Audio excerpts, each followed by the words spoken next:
Hey y'all, hey, welcome to Wrap It Up Wednesday with your girl Kim with Sew with Kimberly. We're going to use a t-shirt wrap today, and I'm going to put it on this way with the fold at the top here. Okay, and then I'm going to put a knot in the back.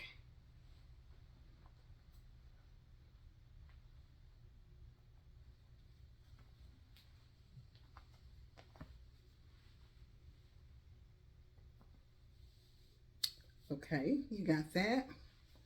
And then I'm just going to bring this around. It's just going to be flat. You can twist it if you like, but I just usually leave mine flat to get that more of a turban look.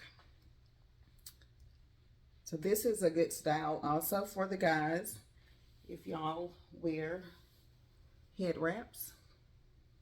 Okay, so thanks for watching. See y'all next time.